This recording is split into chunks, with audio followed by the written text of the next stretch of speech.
அனைவருக்கும் வணக்கம். பணி நியமனத்தில் முறைகேடு நடந்திருப்பதாக ஒரு மிகப்பெரிய குற்றச்சாட்டு வந்திருக்கு. அந்த குற்றச்சாட்டுக்கு பதிலளிக்கும் விதமாக அரசு தரப்பிலிருந்து ஒரு செய்திக்குறிப்பு வெளியிட்டிருக்கு. உண்மையிலே அந்த பணி நியமனத்தில் முறைகேடு நடந்ததா அப்படின்றத பற்றி இந்த வீடியோவில் டீட்டெயிலாக கொடுத்துருக்காங்க.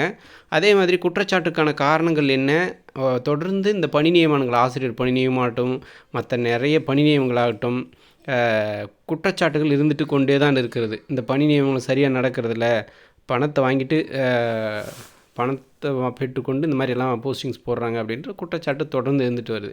ஸோ அந்த வகையில் நகராட்சி நிர்வாகத்துறையின் மூலமாக நிரப்பப்பட்ட நேரடி நியமனம் குறித்து மாண்புமிகு நகராட்சி நிர்வாக மற்றும் குடிநீர் வழங்கல் துறை அமைச்சர் KN நேரு அவர்கள் ஒரு அறிக்கை விட்டிருக்கார். ஏன்னா குற்றச்சாட்டே அவருக்கு எதிராக தான் வந்துச்சு. அவர் தான் இதில் லட்சக்கணக்கான பணத்தை வாங்கிட்டு போஸ்டிங் முறைகேடு பண்ணியிருக்காங்க அப்படின்ற மாதிரி. இந்த எக்ஸாம் பற்றி டீட்டெயிலாக சொல்கிறதுக்கு ஒன்று 2011 2021 வரைக்கும் 10 வருஷம் அதிமுக ஆட்சியில் எந்த போஸ்டிங் போடல. அதனால் 2019 நாங்கள் போஸ்டிங் போட்டோம் அப்படின்ற விஷயத்த சொல்லியிருக்காங்க. 2569 போஸ்டிங்ஸ் நாங்கள் போட வேண்டிய சூழ்நிலை இருந்துச்சு. அதனால் உடனடியாக நாங்கள் அண்ணா யூனிவர்சிட்டிக்கிட்ட அந்த வேலையை கொடுத்தோம். அவங்களும் எக்ஸாமெல்லாம் கண்டக்ட் பண்ணி இந்த போஸ்டிங்ஸ்க்கான அப்டேட் போட்டாங்க அப்படின்ற விஷயத்த சொல்லியிருக்காங்க. ஸோ அதில் பார்த்தீங்க அப்படின்னா என்ன சொல்லியிருக்காங்கன்றது பார்க்கலாம். ஸோ அந்த இதுலேயும் பார்த்தீங்க அப்படின்னாக்கா கிட்டத்தட்ட எக்ஸாம் முடித்து அதில் செலக்ட் ஆன நபர்கள் இதில் பட்டப்படிப்பு முடித்தவங்களும் பட்டயப்படிப்பு முடித்தவங்களும் இருக்காங்க. இதில் அவங்களுக்கான முதல்ல சான்றிதழ் சரிபார்ப்பு, நேர்முகத் தேர்வு இதெல்லாம் முடிச்சுட்டு தான் அந்த ப்ராசஸ் எல்லாம் பண்ணோம் அப்படின்ற விஷயத்தையும் சொல்லியிருக்காங்க.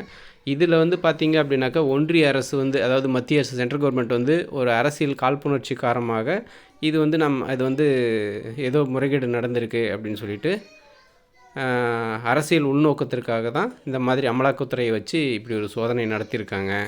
இந்த மாதிரி முறைகேடு நடந்திருக்குன்னு சொல்லிட்டு மற்றபடிக்கு எந்த தப்பும் நடக்கலை அப்படின்னு அரசு தரப்பில் ஒரு விளக்கத்தை கொடுத்துருக்காங்க.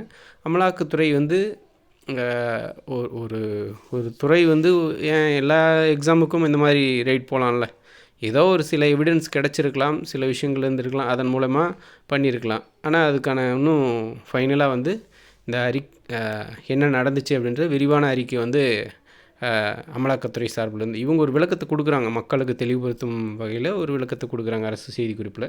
உங்களுக்கு தெளிவாக புரிஞ்சிருக்குன்னு நினைக்கிறேன். இது நிறைய பேரோட கருத்து என்னென்னா, டிஎன்பிஎஸ்சி மூலமாக நடத்தியிருந்தால் இந்த முறைகேடு நடந்திருக்காது, கொஞ்சம் நேர்மையாக நடந்திருக்கும் அப்படின்ற விஷயத்தும் எதிர்பார்க்கப்படுது. டிஎன்பிஎஸ்சிலே நிறைய தவறு நடக்குது அப்படின்ற மாதிரியான விஷயமும் ஒரு குற்றச்சாட்டு இருந்திருக்கு.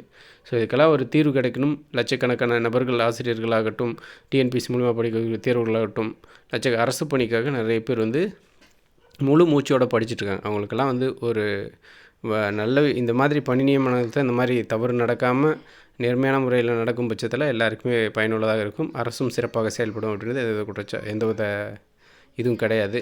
பார்ப்போம், இனி வரும் காலம் நல்லதாகவே அமையும் அப்படின்னு சொல்லிட்டு. நன்றி.